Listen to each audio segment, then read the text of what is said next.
That was my best impression of Elliot Miller Mills. That. Oh, the flying Elliot Miller Mills. Did you Uh, see him we fly over we that will. rug? I did. We will come on to that presently. Welcome, one and all, Ladies Wot Pod, episode 26.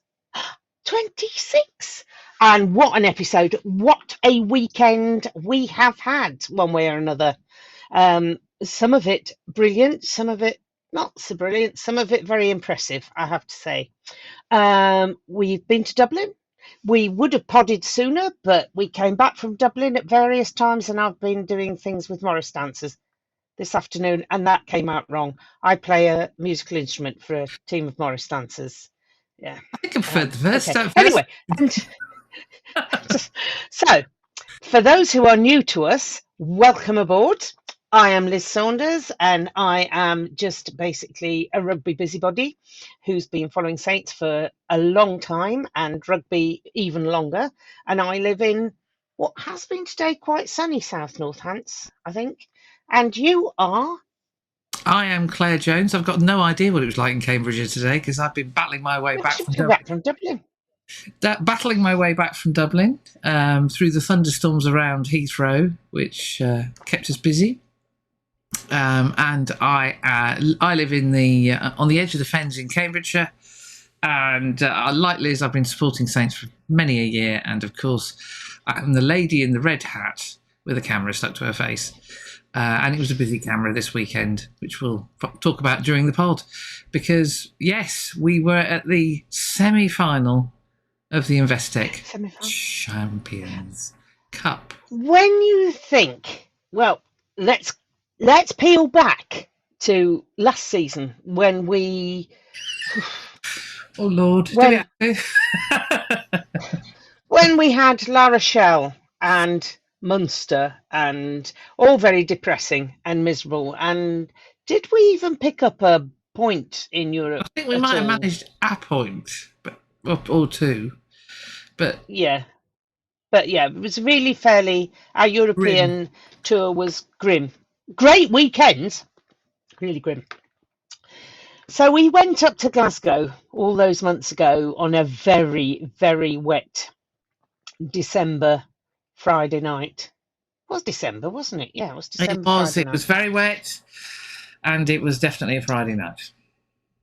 Travelling more in hope than expectation, because Glasgow undefeated for 2 years, absolutely flying high, and we were losing hope slightly when we let them go ahead. 19-0 was it? They went ahead, but then we stormed back to win. So that was impressive. Then we went to Munster. Oh, then we had Toulon, didn't we, at home? Yes. They came to us. And high expectations they had of winning, even though they'd lost. They had very high expectations. The previous week, yeah.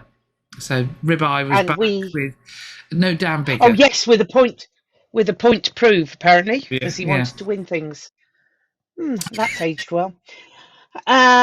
So we blew them away. Tom Lockett in the corner, never in doubt. In the corner, absolutely, never in doubt. So that was amazing. And then the other lot came. The other French lot came. Bayonne, I was going to say, not Bordeaux, the other ones. Bayonne, they came and were dispatched forthwith. And then we went to Munster. And again, more in hope than expectation, but we were getting a bit excited at this point that it's a possibility. And then we got a red card, and it still didn't matter because we still went on to beat them.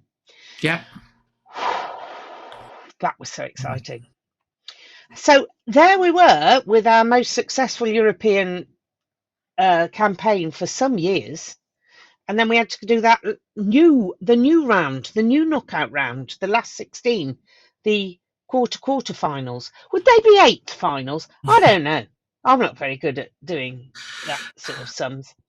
So we had the round of last 16, and Munster came back to us. I was a bit nervous about that, I must admit. I thought they were going to come I think they thought they might come and deal retribution, but they didn't. We won that one with, two absolutely amazing and almost impossible tries from George Hendy, more of whom later. So that was them dispatched. And then we got that lot from the Vodacom Bulls. Weird name for a bull, Vodacom. It's not what I'd choose. What's wrong with some like bully? Or, I don't know. What's the name for a bull? It's not Vodacom, is it? That's not a bull's name. Anyway, they came from South Africa and they went back home without anything. And we moved forward to an historic and huge game. The hugest game that we have participated in for 10 years, I would say. Yeah, I would say it's since the final in Twickenham.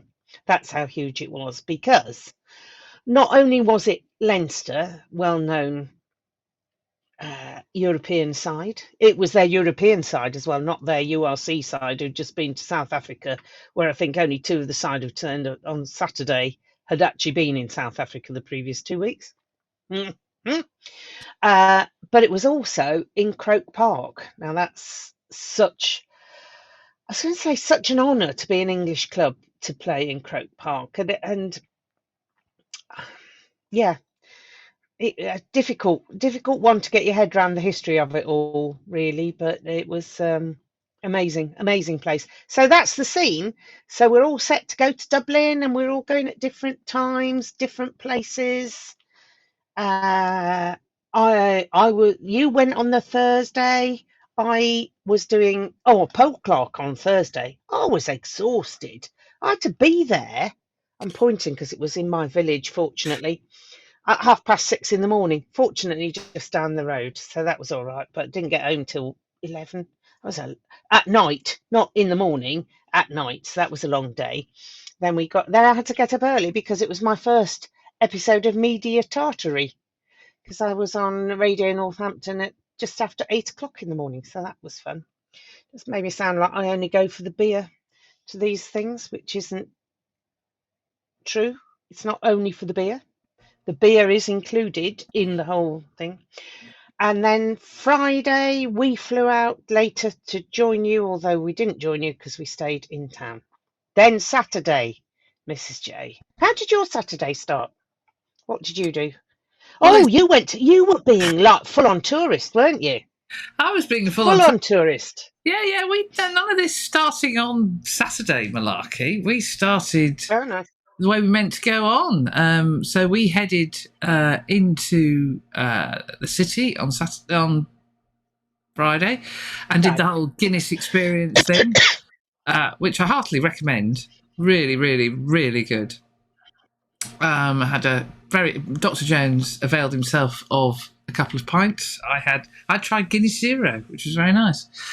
And then we came back because it was captain's run in the afternoon. And just as well, I did come back because the team were early. So, yes, they were supposed to be arriving at 4, and I got a call at 3. Now, fortunately, my hotel was literally the other side of the road, and the road wasn't very wide. So, and I picked up my accreditation, so I just picked up my bag and literally ran across the road into the stadium, through the tunnel. I had tunnel access. When you say ran, well, I sort of trotted. Was it more of a stately trot? It was a stately trot, yes, because I didn't want to get mown down. But yes, so I had my tunnel. Well, I didn't have this at one stage, but anyway, that was more that shortly. And there they all were, prattling about the pitch. In fact, I missed the captain's run bit because Finn had given up kicking and the others had given up passing. They were much more interested in the GAA sports that. So yes, so I heartily recommend the Guinness tour. Really, very, very good tour, and I've done a few in my time. The captain's run was significant for a number of reasons. One is the press turned up. We were by and large finished, which was a bit sad. But there was much prattling around with Gaelic footballs, which are a bit like lumps of concrete. They're not like the sort of balloons that they play with in the Premier League. They are solid old footballs. And Tom Lockett was trying to kick goals. So I think he's a former goalkeeper. He was a trialist, I think, with Colchester or somebody, wasn't it? Well, yeah, some a significant club anyway.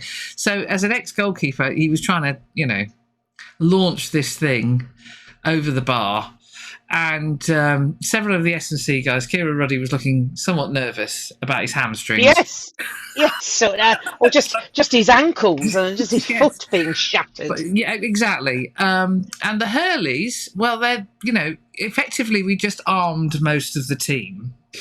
So I saw those photographs. I was terrified. I thought, you cannot give Courtney a weapon. No, that's wrong. That is... Yes. Yeah, all sorts of wrong. And so he decided that he wasn't going to go from post to post. He was going to go across the pitch because I think he realised pretty rapidly if he didn't, he was going to kill someone.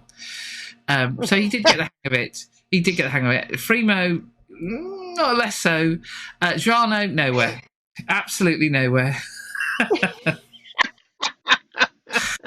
So there was much fun. I actually was accosted by one Mr. Lewis Ludlam, who has a nice shiny new camera. And yes, and he was asking me a few questions. In fact, the phone call that came from Liz Tyler was, "Oh, Claire, can you come over? We're up pitch side." I said, "Oh, really? You're a bit early." She said, "Yes. There's a sort of captain's run, but actually, it's more important. You need to talk to Lewis." Okay. So Lewis and I had a wander through the settings on his camera. And and by the end of it, he was going, "Oh, things look much better."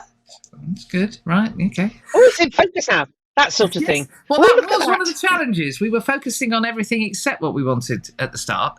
But no, Lewis takes some nice stuff, but of course, he's very good at taking photographs of static stuff. So when you've got people moving around, it's a bit harder.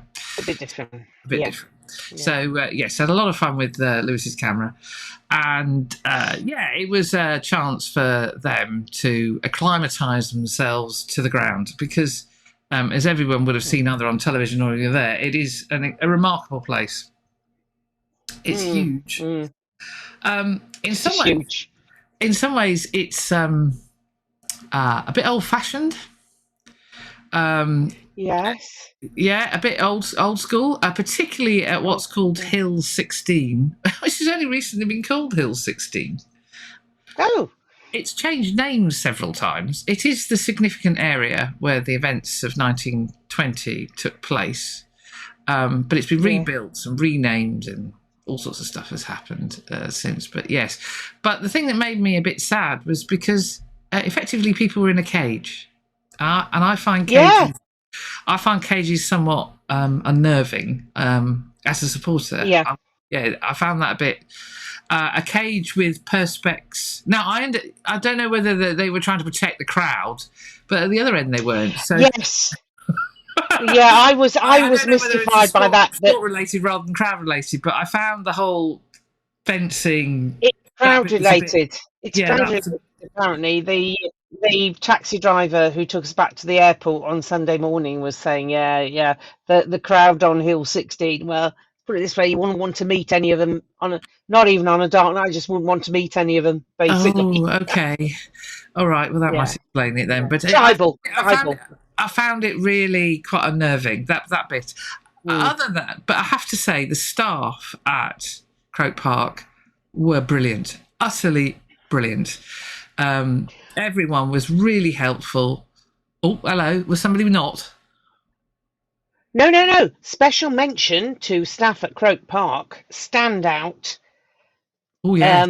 Groundsman. Yes. Oh, yes. Don't worry. And he's number one on my list. Oh. So, of course, number one on everybody's list was Sgt Wilson, who is the pitch manager. He's not a groundsman. He's a pitch manager.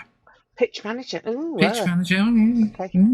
And the pitch was stunning. Being able to stand was the only time I was able to stand on the wretched turf. More of that shortly. Has he got perfect pitch? Da-da! Da-da! Yes. And I've been musical today. Classic Douse moment. I walked up to him and I said, "You know what? It'd been really cool if we'd have got Andy Miller and Stuart together." And so we could have, two groundsmen shots. And he went, "Claire, I don't normally travel with my own groundsman." No. Well, I think there's something sadly lacking in his entourage then. I said, well, Mr. Miller does go to a lot of away games, so you might not take him, but he does. He takes a lot of interest in other people's pitches. Anyway, yes. So Stuart, it was an absolutely lovely man. Originally hails from Leighton Buzzard. Leighton Buzzard, and was so wanted the Saints to win. Not a place. Can I just point out, Leighton Buzzard is not actually a place. It's how you feel. Oh. The night before you feel Bletchley the next day. When you've had one over the 8, you might be a bit Leighton Buzzard, and then you feel Bletchley the next day. Well, there you go. Yeah. Yes, and I think the thing that I really a bit liked Bletchley. I was Leighton Buzzard last night. They asked ever so politely if we could organise a group shot with Stuart. It was a class. I mean, you and I knew because Douse had told us that they'd organised a shirt which they got everybody to sign. It says Wilson on the back. So it's got his name on, and all the squad signed it. And it was presented by Courtney to him. So, that was a lovely moment. And then the staff came over and said, would you mind awfully if we had a group shot? Now, bear in mind, we had balls flying every which way. Yes. So that we did a group shot. And I had a little bit of pride because I thought, well done, everybody. Because, that is a great, great photo of Stuart with all his staff and us on the pitch at Croke Park. So that was a lovely moment. So yes, so my Friday, and then Saturday came. So Saturday morning, so we went and joined friends for coffee. We had breakfast in the hotel, went and joined friends for coffee. Oh, special mention Friday night, by the way. I must mention he won't be listening, but Barry, who is he lives on the outskirts of Dublin. We had a beer and we stepped out to the pub and we were trying to decide what to do about food. And Barry asked if he could help us. Where did we want to go? And we said we didn't know, but he pointed us in the direction of a rather lovely Korean restaurant that's in an old pub off O'Connell Street. So thank you very much, Barry. That was wonderful. Next morning, got up, went for breakfast, and then met up with friends just further out, not far away. They were having breakfast and we had coffee, and our coffees were put on their bill. Thank you very much, Carl and Sue. That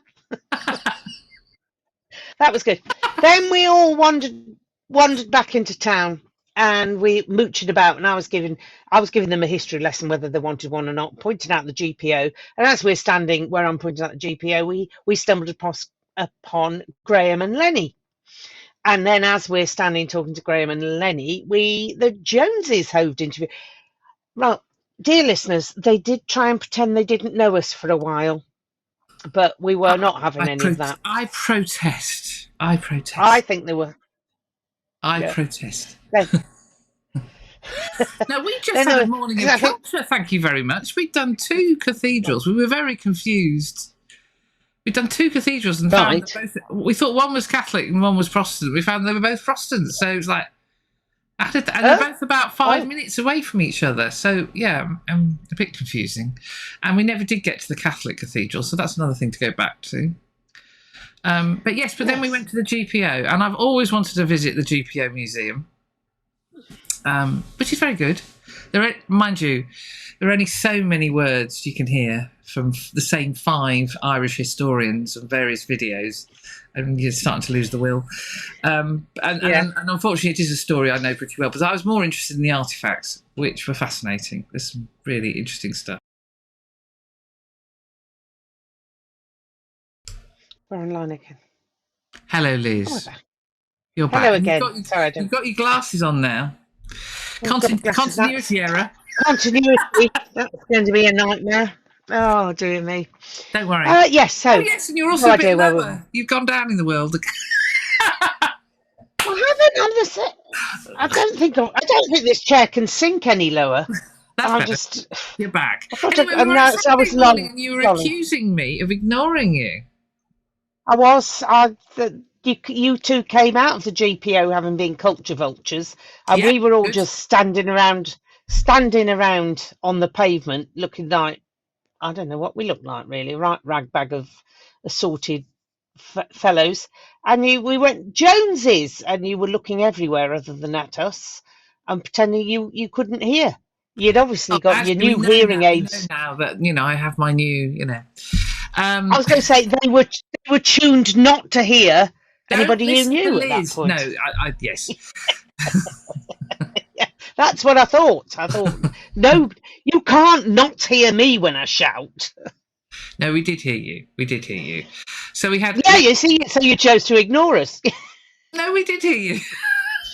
Anyway, so yes, it was lovely to catch up with you. It was lovely to catch up with you because I think that was, apart from at a distance, that was the most I saw of you on Saturday. Really, it was. Yeah, it was all very. It got a bit hectic because we then had to go off because we were then meeting up with other friends for lunch, and I was back on radio, back on wireless. I was after 1 o'clock, and I had to describe drinking a pint of Guinness on the radio. Well, they could do ventriloquism on the radio. I could do drinking a pint of Guinness on the radio. So that was fun, and we had a nice lunch and wandered up towards Croke Park. I have to say, just about everybody we met going up, coming back, and around Dublin were absolutely delightful. There was just one set of oiks who I'm sure their mothers would have been terribly proud of them if they could have seen their behaviour. But other than that, everybody else was absolutely delightful before and after the game. And good. It was grand. Grand it was. See, I've learnt the lingo. It was grand. You've learnt the lingo, grand. Yes. So Dr. Jones and I had fun on buses, and we didn't go on a tram. We went on a lot of buses. And headed back to the hotel because I, of course, had to get ready to go to the ground. And I thought, I went in about 2.5, nearly 3 hours before kickoff, and all the togs were already there. I don't know what they were doing because there was nobody there. One thing that struck me was it's quite clear in Dublin that there's a Europa League final happening. It's not called the Aviva Stadium; it's called something else for that final. But anyway. It wasn't called the Aviva, it was called something else on the signs. But there was no reference anywhere, not in the airport, nowhere, that the second biggest game of the Investec Champions Cup season was happening. I have to say... No, it's strange. Yeah. Strange. Really, really disappointing. By the time we got back to the hotel, somebody clearly noticed something and tied a few rather sad little Leinster flags to the lights in the street lights. But other than that, not a sausage. Not a sausage. How strange. Very, well, very. I'm sure. I was going to say the people at Croke Park would explain it's because the Leinster fans don't like going north of the river. Apparently, the divide between north of the river and south of the river in Dublin is even greater than in London. The old joke about the cabbies who won't go south of the river this time of night. And we were told, get back south of the river before dark. What will? Oh, you don't want to be round here when it's dark. Oh, really? No, I don't think so. Yeah, no. Well, no. I think where the stadium and the hotel and the immediate environs, but actually walking back, there were some shady areas. Oh, yes. I saw some interest. Well, you do in any city. But yes. Yes, exactly. Yes. Yeah, it's. So I think Dublin null point for for publicity. Yeah. But I suppose they'd sold out within 30 seconds. It was just all like, tickets, we're done here. Nothing to see here. Yeah, nothing to see. So terrible floodlights, you say? Terrible floodlights. Yes. So the pitch is amazing, and I'll talk a bit more about what it was like to be a tog at the game in Photography Corner. But the floodlights were like candles. Hold on, the sun doesn't set until 10 to 9. What is going on here? I mean, it was a really dark afternoon. It didn't rain, but it was like somebody turned the lights out. It was very, very dark. But, if it had been at the Aviva or if it had been at Thomond Park, I wouldn't have had a problem. And I didn't have a problem because the cameras were fine. But But yeah, the photographs were a lot noisier as a result because, and I noticed not all the lights were working either. So, yes. Actually, the there you go. most pathetic fireworks award has to go. There was a lot of smoke. It's like they found a few Roman candles at the back of the cupboard. Yeah. I mean, what I was trying to do when I got Courtney running out, I wanted to see a flame and fireworks going off, and I turned round and it's like... Do you remember pop concerts where people would have those little bit lighters? It's a bit like that, wasn't it? But a lot of smoke. A lot of smoke. Apparently, if you were that side. Not much flame and a couple of Roman candles. Really? I mean, seriously. That was terrible. Really, really bad. Whereas in Toulouse, I noticed they were very smart. Half the fireworks were the colours of Toulouse and half of them were harlequins, which I thought was really lovely. Oh, that was nice. That was nice. Yeah, that was lovely. Not when we were. Yes. What the colours were, I don't know. No, I found them in my mum's shed. Just light them. They were grand. How much are you charging them? Don't ask. Don't ask. Anyway, yeah. That was. On to the real fireworks. The game. Yes. Oof. Yes. I think both sides were nervous in the opening 10 minutes. I don't think Leinster were fully confident.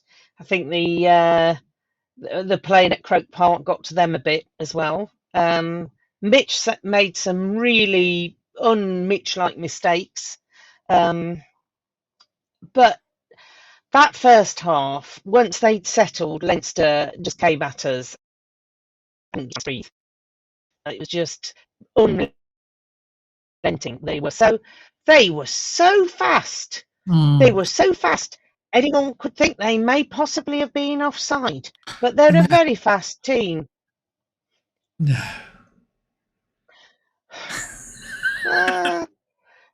They're a very fast team. So I'm not even sure what was happening at the breakdown. There were a lot of bodies on the floor. There were a lot of clearing behind the ruck. I mean, it was the Wild West out there. Oh, yeah. Yeah. It was.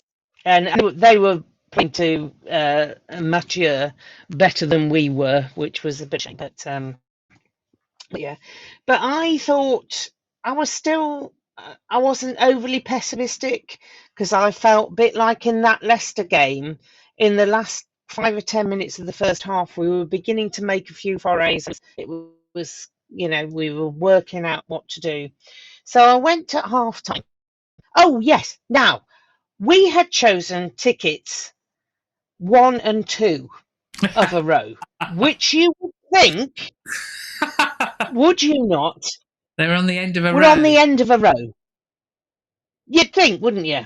Mm-hmm. And it looked like from the thing they were on the end. No, they were on the blooming middle of a row.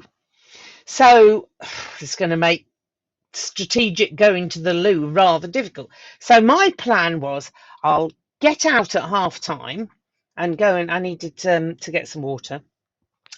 I will make a foray partway down the stairs at the beginning of the second half, then go back out again to go to the loo. Well, I was still in the queue for water because really the people selling refreshments needed to get their act in order a little better. Still in the queue when the second half started. So as I wandered past, they just scored their third James Lowe try. So I thought, well, I'm now going to really have to put plan A in. So I did that. Plan A went to the loo. And actually, it did mean we came up the pitch more. So it did kind of work. But very it was good. hard. No, very good. Very good. Yeah. Yes. So, yes. So that was anyway. So first half, we'll just write that off as we absorbed some. To be fair, this is Leinster. Well, this is Ireland. All but 2 of those guys are capped. Yes, I'm very experienced. They're used to the big, very experienced, used to the big occasions. Everything was blue that you could see, and we tied them into 15 points in that first half, which I think was dear Lord.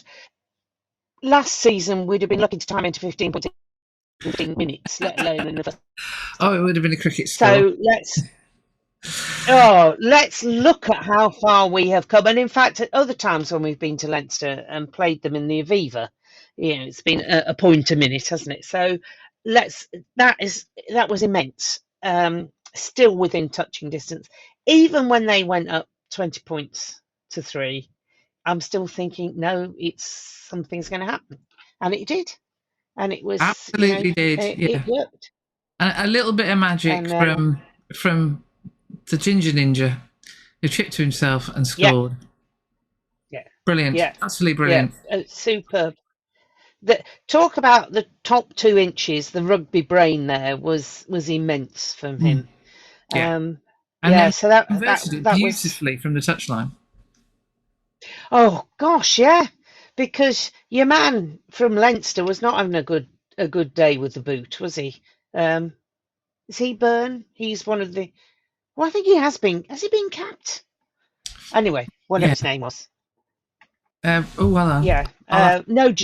Froley. No, Johnny. No, Johnny Byrne. I think his name was. Oh right. Okay. But no, Johnny Sexton. There we go. Yeah. Team sheet. Where art thou? Here we go. Number 10, Ross Byrne. Ross Byrne. Yeah. Mm-hmm. He was busy, but not very good off the tee. Thank goodness. However, our Finn off the tee was magnificent, absolutely magnificent. And then we did a bit more magic for. Well, that's right. Our bench. I thought our impact players made a difference. Really, Sam Matavesi brought a whole new level of energy, which was fantastic. And Elliot Miller Mills. Elliot. I thought Elliot was going to score by doing his. Oh, there's a ball there. I'll just pick it up. Twice he did that. Twice, because he did the, look, there's a ball there and I'm allowed to pick it up thing at the far end. So he picked it up. Yeah. And everybody's looking and he's looking. Oh, okay, it's fine. Off we go.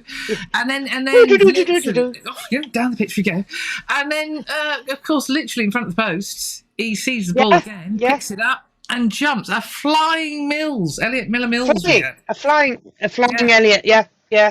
So well done, Elliot. He was champion. He was really, really good. Yes. Yes. Another of our favourites in the front row, Big Trev. He was very angry when he came off, and quite rightly. What on earth was Mathieu looking at? I'm sorry. If a blue elbow touches the ground first. Who do we think has collapsed the scrum? I ended up with a photograph of basically the inside of the scrum, where it's quite clear that Mr. Porter has nosedived into the turf. Yeah. You could see him doing it. You could see him doing it. Yeah, straight into the turf. He's put a groove into the turf. Well, at one point, Mr. Porter has gone down, and either the other side or the hooker is standing up, which I thought was an impressive gymnastic move. But they got the penalty bizarrely. Anyway. Yes. So Big Trev was not a happy man coming off that pitch, and he's not a man who expresses his frustration. He's very even keel, but he was clearly a very, very fed up Big Trev. There was chuntering, I think, is the politest way to. God, him and Elliot chuntering together in the changing room. Blimey.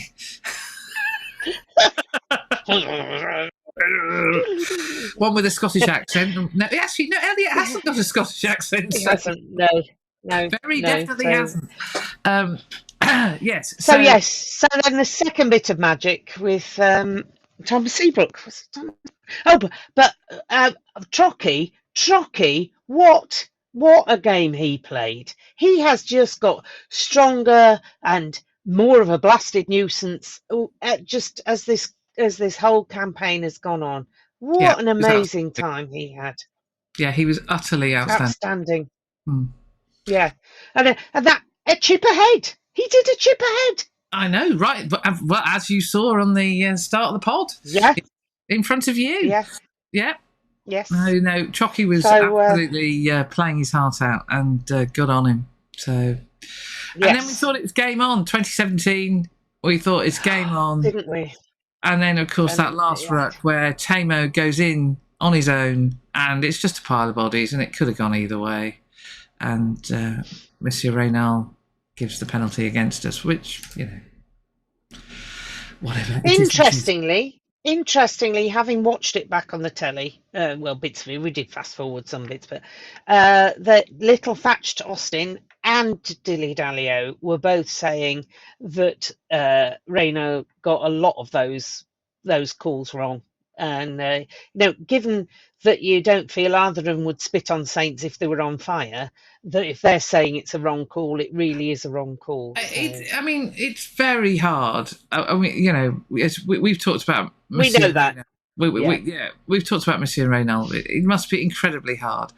I think the Leinster crowd need to practice cheering more, because I don't think that was the best atmosphere I've ever heard at a game. No. I'm going to say that. No, it was loud. It was loud, but it wasn't the best. It wasn't ferocious. It wasn't visceral. No. Visceral, Thomond Park, when we first played there in the fog. Yes. Oh, my God. Oh, yeah, that was visceral. Yeah. The 2,000 crowd against Munster, that was visceral. That was loud. And yet there were 20,000 fewer people in that ground. So, no, I don't. I think they just turned up and expected to win. And, of course, they did in the end.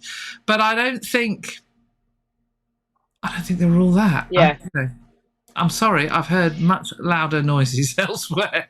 As I said, amazing ground, amazing staff, amazing pitch. And I actually think when all that. When we played them at the Aviva, it's been louder, to be honest. Absolutely. Yeah, they really. It was only loud because there were so many of them. Yeah, you do wonder whether there were actually a few folks there who were just there because it was Croke Park and it was, for the history of the thing. So. Yeah.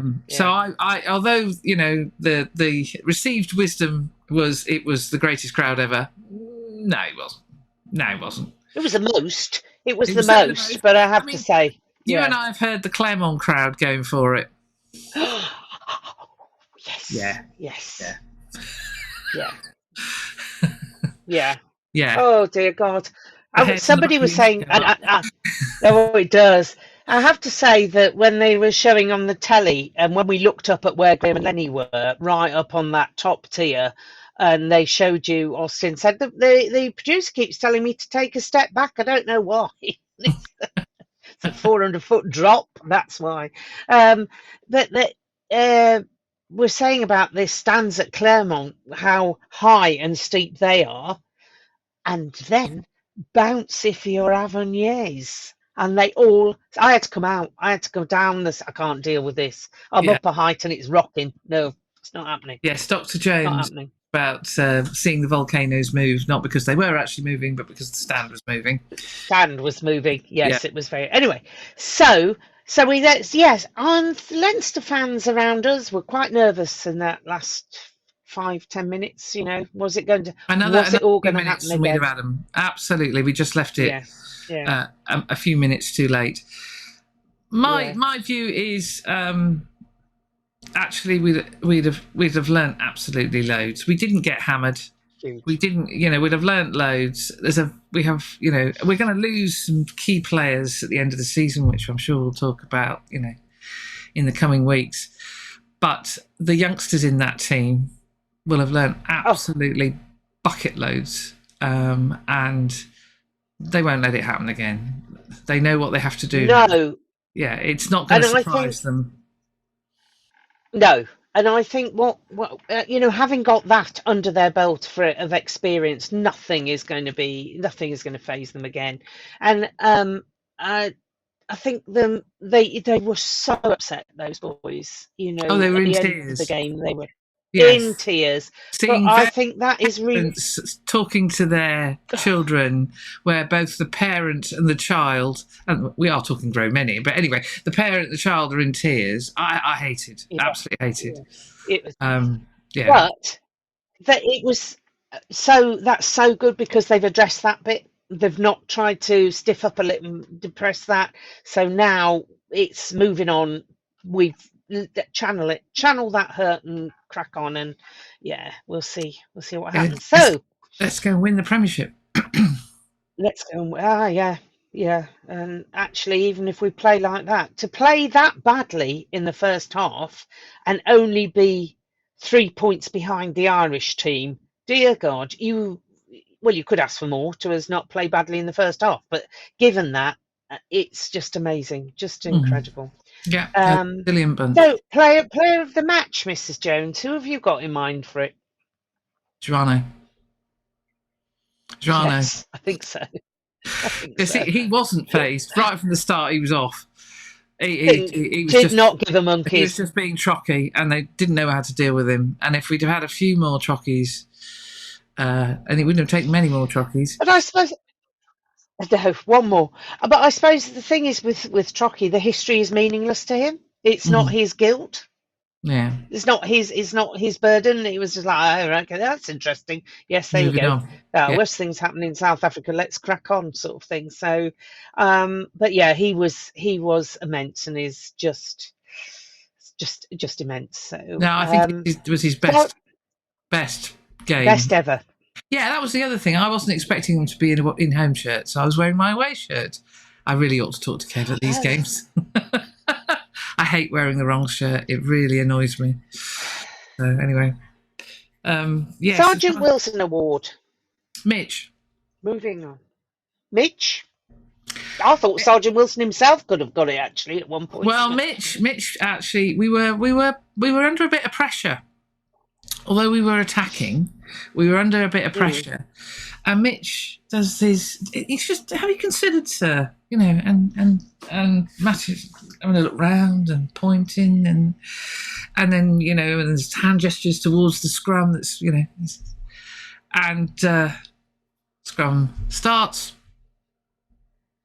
Free kick to us, straight off the bat. Straight off. Ah, yes, I know what you're talking about now. Yep. Oh, can I just... You distracted him, Mitch. Well done. Yes. Special mention, just thinking about, we two things. Alex Waller, when he came off, I was very emotional because to see him just taking it all, I'm filling up now, taking it all in, this is the last time, that was very emotional. But then young Manny coming on, he was not phased. He was just going to, No, I think our replacement front row were brilliant. Absolutely really brilliant. Good. I think Alex Coles had a very solid game. I think he and Mooney, they both grew into the game really, really fast. I think that the trouble was, much as I love Fremo, he's still learning to be a centre. It was a huge ask for him to move into centre. There were a few moments when he was just a bit overeager. There were a few moves. There were just moves that when you've been doing something for a while, you wouldn't have attempted. So but he got his head sorted, and we were away.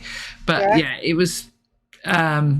I think our replacement front row were just outstanding. They really did rattle them. A whole new level of energy in as well. And Tom James coming on. Tom James, Mitch was flagging. Tom James came on. Energy was exactly what we wanted. He put pace on the ball.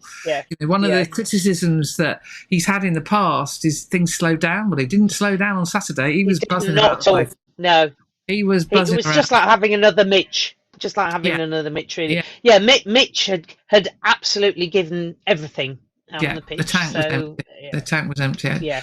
So, and he gets the Sgt Wilson Award. If only I'd have known, I'd have told him that as I bumped into him this afternoon. That would have confused him. He was confused. Yes, Alex coming off the pitch, I made a point, as I have done for a number of the players in the last few weeks, of recording stuff that I wouldn't normally record. I don't normally take lots of photos as someone leaves the pitch. I take some, but not a lot.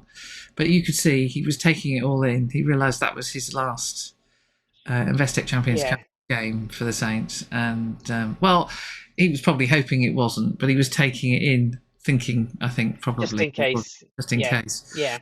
And, Yeah, he was very emotional. Very, very emotional. And yeah, it's but yeah, he'll know he's got another one to go for. But yeah. Yeah. Biggie, and we want a repeat, please, of that. Yes, no so so moving on to the trip as a whole. Well, I mean, it just got a bit wild after that. Just all got a bit loose in our hotel. I've just realised I put photography corner in the list in entirely the wrong place. Okay. Would you like me to talk, or would you rather talk about it now? No, let's talk about photography. Let's do serious stuff before it gets a bit loose. I was going to say, and then we can go frivolous. Yes. So photography corner. It's always pressured working at these events, and of course the GAA rightly were worried about their pitch, so they basically put duck boards down for us to work on, which is absolutely fine, and it wasn't raining, so they weren't slippy or anything. But the amount of room that we had for the number of photographers we had was not great, and I had an interesting discussion with the man running the photographer's room. I don't really feel looked after. As a club photographer, I would expect to have some priority.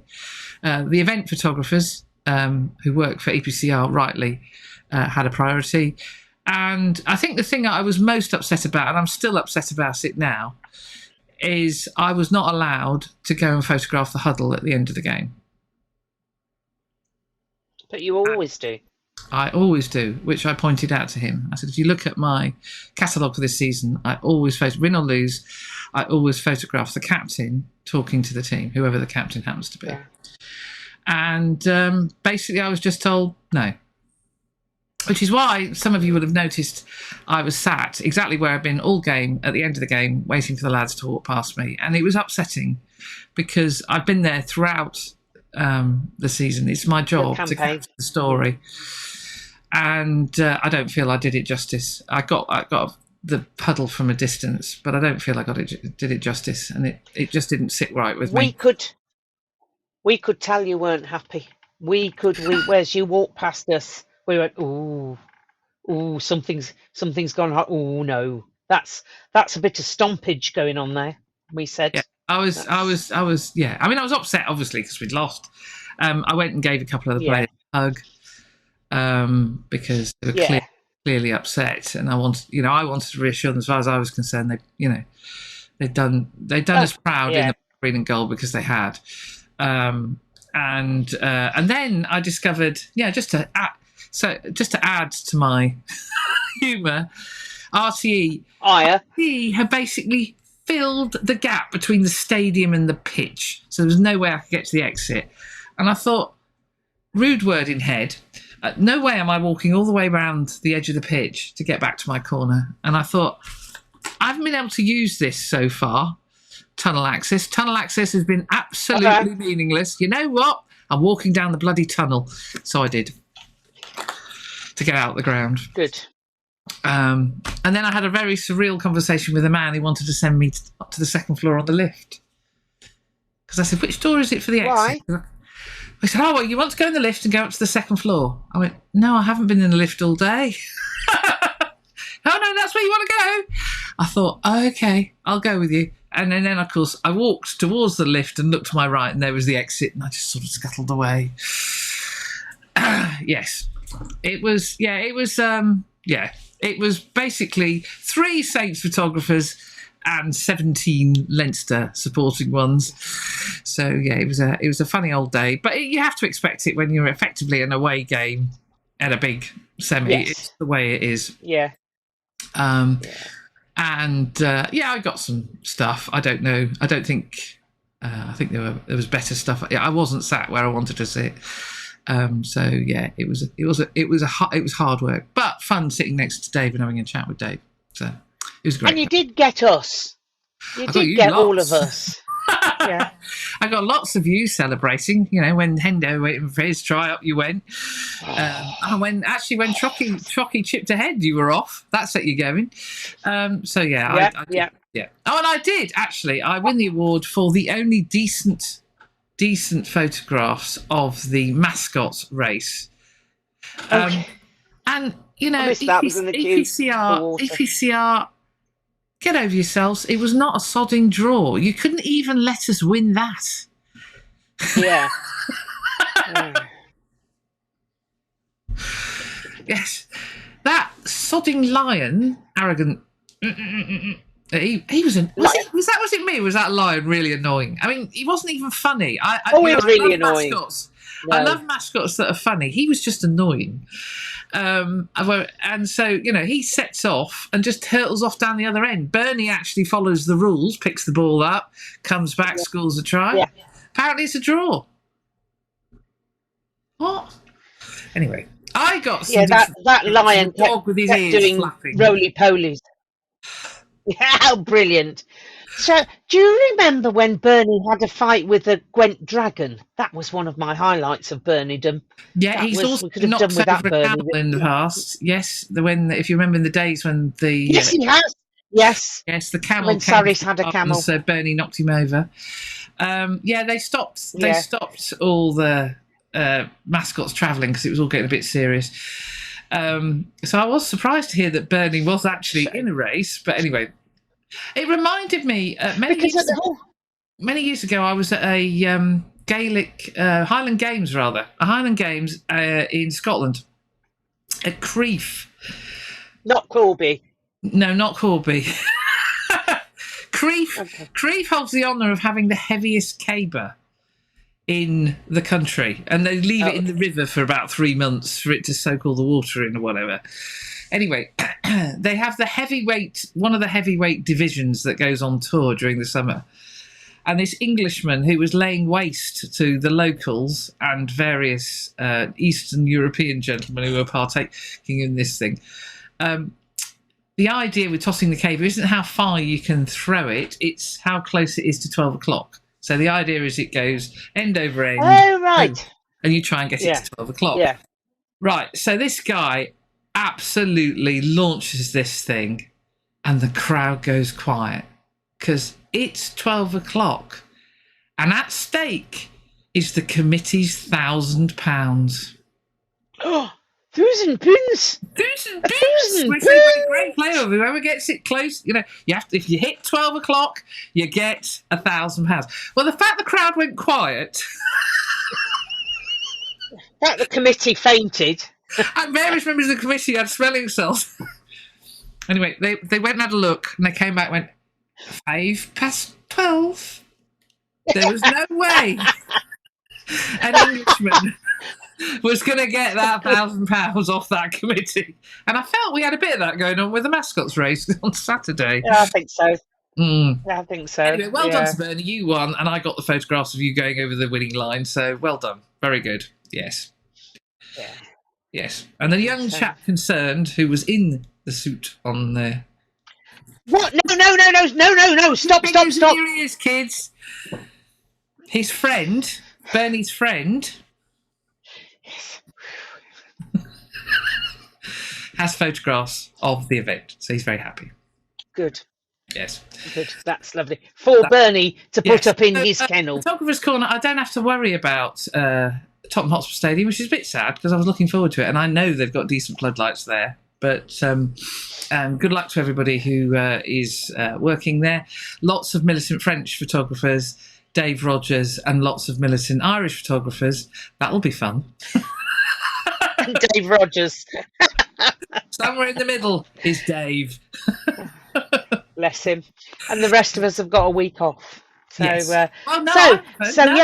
No, don't be telling me I've got a week off. At the same time that the FA Cup final is going on at Wembley and Tottenham Hotspur Stadium is hosting the Investec Champions Cup final, Bedford Blues what are you doing Ealing Trailfinders in Ealing. And Loughborough Lightning are playing Trailfinders in Ealing. So I've got a double header in West London on the busiest... Like, what muppet? I'd be tempted to go down the M11 and go round the M25 the bottom way. I think probably quicker in the morning. End. It's the only way I'm going to get there. Yes. Yeah. Yes. So I could be. I think I'm doing the Bedford and Loughborough games. Anyway, so yes, I'm still going to London that weekend. Oh, that's good. So, right. So now on to frivolous stuff. So the trip as a whole. So we've all what happened heard about afterwards? your. Well, we moseyed on back to the bar in the hotel because we're lacking in imagination, and it was a Travelodge Plus. I'll have you know that plus was very important. It had a very nice bar, and so we had a few. There were a few of us. I was going to say the surnames of some of them would be familiar to Saints supporters. I'm not saying any more than that to protect the guilty. And it was just there was quite a lot of Guinness drunk, and there were comings and goings. People went, other people came and went, and then then other people came and stayed, and it was just one of those nights where where your face is aching from laughing about stupid. There was a drunken Norwegian in the bar who was then trying to claim he supported the rugby, and one of our party, who shall remain nameless, but those who know, decided to remind him of his ancestors were rapists and pillagers.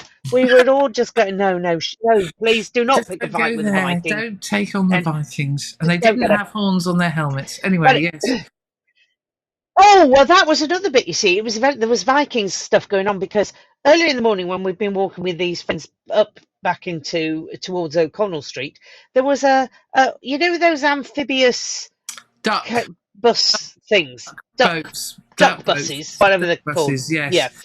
There are a lot of Viking people in Viking helmets in them. Yes, we saw them on Sunday. One of those came past us with Viking helmets on, and we've got our Saints stuff on, so they're hurling abuse at us. Just banter, really. So how did you spend your Saturday morning? Well, a boatload of Vikings were shouted. They were supporting Leinster, and we're going, you're Vikings, you should not be supporting Leinster. That's all wrong. Danegeld ended at the A5. You need to be So the Vikings, and then these people, the friends, the person who's picked the fight with the Vikings, when he was waiting for his flight on Sunday, apparently there was a last call for a passenger going to Oslo. So we he's either pillaging still or is still in a drunken coma in his Travelodge Plus room, which is possible. So it was tremendous fun, and some new friendships were made, and it was all very, very glorious. Whether they'll remember their friends, I don't know, because there was some had been drunk, and it was all highly entertaining. And they shut the bar around us. Basically, we were asked to please vacate. You're being very loud. So off we went, and it was fantastic. And then we eventually got home yesterday. We were delayed we needed a tyre change, and there were no quick fitters around, obviously, because that took half an hour. Well, they were all in Miami doing the Formula One, weren't they? Yeah. And then we were delayed by congestion, which I presume, surely they must know there's going to be a lot of aircraft. I didn't quite understand that, but there you go. And then we got home last night, and today has been Morris dancing. And then I play a musical instrument. It's a squeeze box, that's why I'm doing that. I'm not just being bizarre. So I play a melodeon for a Morris side, and we were dancing in a very nice pub in Ecton, Three Horseshoes. If you're local to Northampton, pop along. It's really like a proper pub. So we were dancing there, doing the last dance where the dancers dance off and we as a band process after them. And there was a young man watching. I thought, oh, that looks like Alex Mitchell. Why would he be here watching Morris dancers? And as we got down to the bottom, it was Mitch. So I thought I better brazen it out. So I did. And said they're all fine. And they're ready to really take it to Gloucester. Ooh, I think it could be messy. Well, Tim and I headed back to the hotel, and there was a drinks reception for the commercial team, lots of whom were there. So Tim and I joined them and had a chat with a few folks, and everybody was having a good time. The hotel basically was full of people who, it felt like the 82,000, apart from your group, had emptied into the hotel because there was a band on and it was very raucous. And yes. So, yes, much was imbibed, and we headed back to the room. And we were heading out on Sunday morning. We were trying to do the rest of the tourist trip. But in a strange quirk, protests against the events in Gaza meant that we couldn't go and see the Book of Kells. So I was a bit... Yes. Basically, the university shut up shop. Yes, the Book of Kells and the library were out off limits, which was a bit of a pain. So we headed off instead to, what's it called? Echo. Basically, the history of Irish migration. Oh, yes. Opposite, across the river from where our hotel was. And there's a boat there. The Jenny Lind or something. Yes. Jean Marie or something. It was okay. It was okay, but basically it was the same thing repeated over and over and over again. And so where the Guinness Museum was engaging, I'm not sure this one quite nailed it. Although, and of course they did the usual thing of claiming everyone's Irish. And I'm reminded of the Indian Dad, a bit, if you remember those. Oh, yes. There was a bit of I know, yeah. But there were some interesting stuff. There were some interesting, because I love a bit of history. So there were some interesting vox pops with folks. But actually, they could have told the story more because, of course, living near the M1 as you do, of course, the M1 played a big part in Irish history because of the Irish navvies working on it in the 60s. And they were talking about the Irish in England in the 20th century, and I'd have expected to see far more about projects that the Irish worked on, parts of London, what it was like. It wasn't like that at all. So it was a bit weird. Anyway, but we did learn that Joe Biden's got an Irish ancestry. Who knew? Never got that one. Don't they? Haven't they all got Irish ancestry, the American presidents, isn't it? Quite. They want to win the Boston vote. They have to dig up an Irish great granny. Yeah. One of the most fascinating artifacts was a trunk, and this trunk was in the family. It was actually somebody else's trunk. It was bought. Not that sort of trunk. The sort of trunk you put possessions in. Oh yeah. And it actually was bought second-hand by the family concerned because he had the initials ST on it. And they told the story of the trunk. And the trunk has basically been all over the world as this family moved first, over to from Ireland to the States, and then from the States back to Ireland, and then the UK, and then Australia, and all over the place. And ultimately, they are back now in Ireland. And this trunk has been where it's followed them wherever they've gone. So, I was going to say, for lovers of Terry Pratchett, I've got the luggage in my head now. As it followed them around the world, you see. Well, there you go. Yeah. Maybe it was based on them. But and then, of course, there was a lot of discussion about the relationship with Britain. And some of it was interesting. Most of it was, I'm sure I heard that in room 3. Yes. It's deja vu all over again. Let's do it all over again. Then we walked up through the city to the Modern Art Museum, Irish Museum of Modern Art, which was, I know it's the Irish. It's the equivalent of the one in Trafalgar Square. National Gallery? National Gallery of Ireland. That's it. It's the equivalent of our National Gallery, which was stunning. Really, really beautiful. Particularly like rooms 1 to 5 on the first floor because it was all modern art, which is right up my street. So really enjoyed that. Wonderful staff. And so it kind of made up for not seeing the Book of Kells because I have seen the Book of Kells before. And then we went off for a fabulous lunch at FH Buckley, is it? I fancied a roast lunch, so we booked a roast lunch, and it was lovely. Really, really. So then we just chilled and relaxed, and I prattled about with photographs, and yes. So, and then we came home. Well, it should have been this morning, but thunderstorms in the Heathrow area, wrong leaves on the line, meant that we got home this afternoon. Yeah, congestion. There was probably congestion that they seemed to be taken by surprise by the number. Yes. And why are there so many planes? but it was, yeah. So, but Aer Lingus was great, and yes, and I'll be back in a few weeks to do my next journey, which will be after the season's ended. But yeah, so we just do it the relaxed way, and we were quite glad because I was very tired.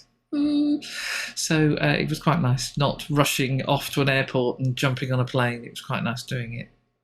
I was very tired yesterday as well. Yes.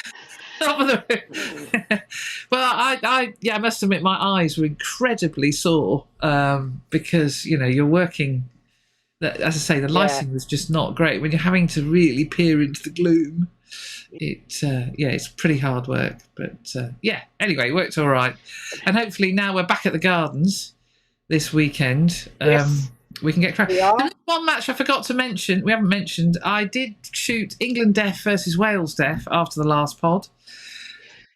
The Broad Street Cup was won by England Deaf, who were pleased to see me. I got a lovely message on X during the game saying, "It's lovely to see Red Hat Photo pitch side taking photographs of us." It's very sweet that they remembered me. It was an incredibly feisty game. My God. You said? Yes, and the game ended with a red card to a Welshman throwing a punch. I mean, Anyway, it was a good victory for the English, and it was great to see Deaf Rugby. It was very well supported. 500 people turned out on a Sunday afternoon to cheer them on, which was brilliant. And they were delighted having Bedford as hosts because Bedford put on a good spread. So they were very pleased, and it was great to be shooting Deaf Rugby again because it is fascinating. Even only just seeing the hand signals that the referees got to give to actually tell the players what's going on. So the scrum, he effectively has to signal to the players, the front row, by putting his hand underneath and then the hand on top to tell go. And How does the whistle even work? He does hand gestures as well as whistle. So they have to watch him as well. Ooh. Well, no. What happens if you think about it? Players could have their backs to the referee, and they'd hear it, but they don't always hear it if they've got their heads stuck in a rug. Basically, so reliant on the others around. Partially hearing impaired, communicate to the others. And one lad got marched back for back chat, and. And then did it again and got marched again, only behind the referee's back, because, of course, the referee can't hear anything going on, is the English hooker making very rude hand gestures with his hands. And, of course, the referee doesn't know there's anything going on. It's brilliant. The crowd were in stitches. Oh, no. And, of course, then he stopped when the referee turned round. Nothing to see here. Well, I'm not doing anything, sir. Yeah. So yes, it does have its hazards, but it's great to see disability sport played. Played at a pretty high level, and done to the guys, and then of course the return match next year will be in Wales. So, so and then this weekend.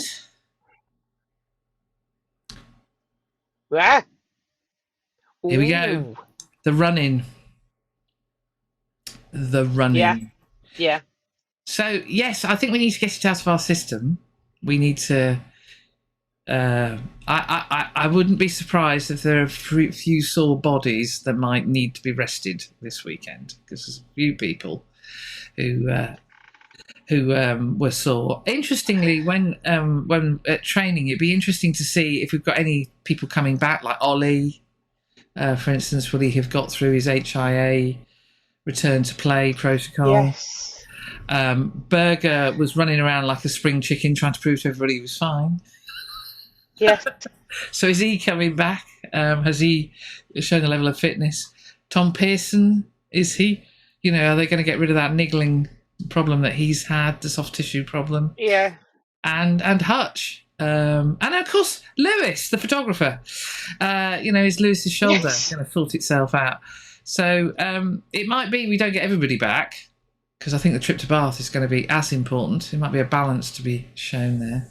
But it wouldn't surprise me if a few of the of those souls who put themselves about a bit on Saturday arrested.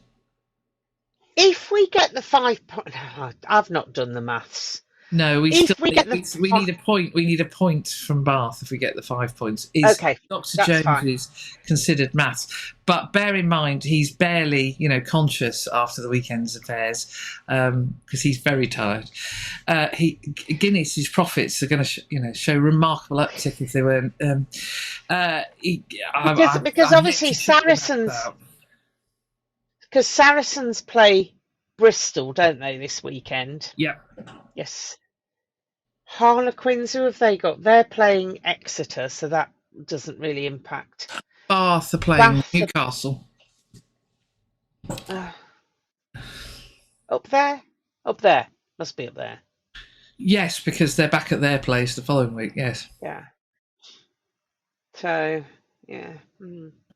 So, yeah, it's still a lot to do. We can't. But there's still a lot of. It's the guys to get whatever hangover out their system, and just go for it again. Go and play the Saints way, and go and have fun. Get a smile on your faces again, guys. You're playing in front of a home crowd, not 80,000 people waving blue flags. Yeah. We as 16th man, I can't cheer because I'm not allowed. Although I did utter the odd on Saturday. What are they going to do? Shut me out? Well, they're quite likely, actually, given them lot. Dear. And yes, I want to see them playing with a smile on their face again because they've had 2 very serious weeks, it's felt. And they have. They need a laugh.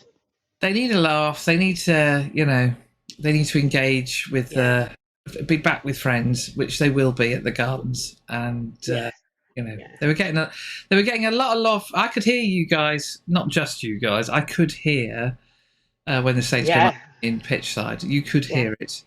I think, considering how few of us there were, you could hear it. It was, and Curtis saying on his Insta, as the young people call it, it was cool to see so many Saints shirts in Dublin. It was. You're spot on, Curtis. It was great to see so many people supporting Saints and wishing them well. It was really, really good to see.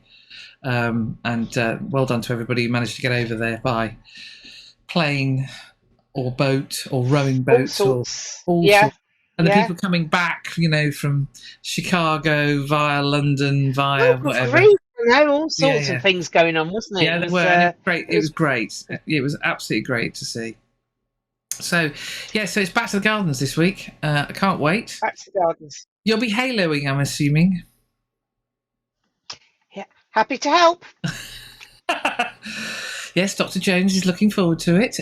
Miss Jones has been I'm haloing. Pointedly, do not ignore your father. He's got your tickets. She blanked him last time. Walked straight past him. Came up and said, "Oh, hello, how lovely to see you." And I said, "Have you seen your father?" "No." "Oh, you've walked straight past him. He's out there.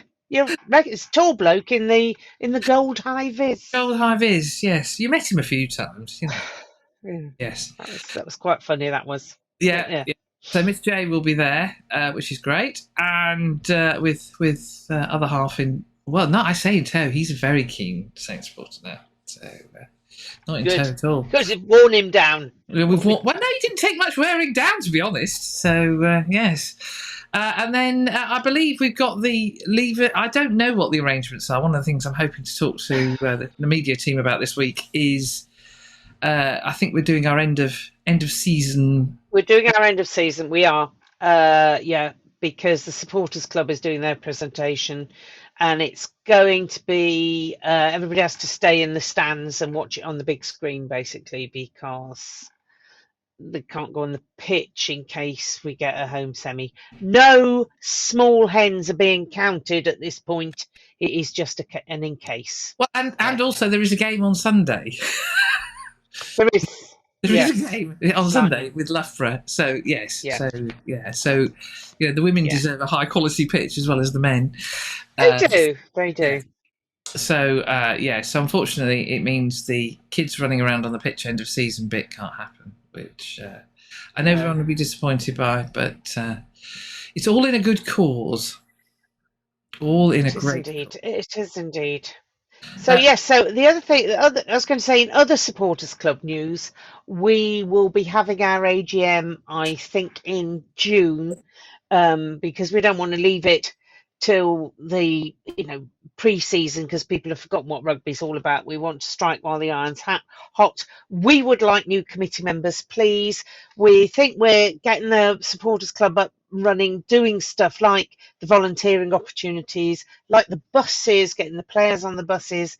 So more committee members means we can get more stuff, better links with supporters and with the club. So we are getting there. So if you want to know more, go on the Supporters Club website or drop me a question in the things comments in the below. things. Yes. Excellent. I should say that we didn't mention Bedford's stunning comeback victory against Nottingham.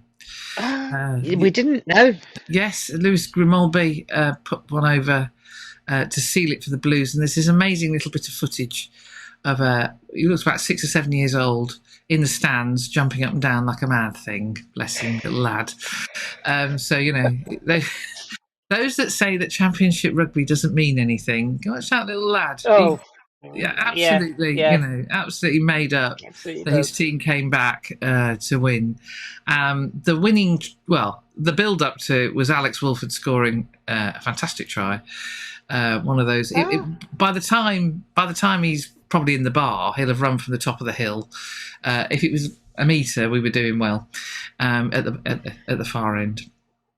And then there was old former Toaster boy, Alex Wolford. He quite possibly played for Toaster under nines. And Alex's mum is a keen listener of the pod. We found out. So yes. Hello, Alex's mum. Hello, Alex. Alex has been known to listen. So well done to the Blues, and they've got their last 2 games of the season are both on the road and both in London. First one at London Scottish. Yeah, and then the second one at Ealing Trailfinders. So, that's even more pants than our last game being away. Yeah, it's not both great. Of them. Not great at all. No. So a bit of a weird one, that one.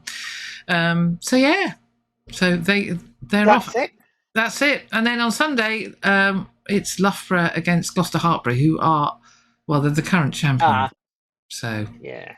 That's a huge, tough one. That's going to be huge. Yeah, very, very big game. Yeah. Good luck to Lightning. We are Supporters Club are doing a presentation to Player of the Year for the Lightning as well.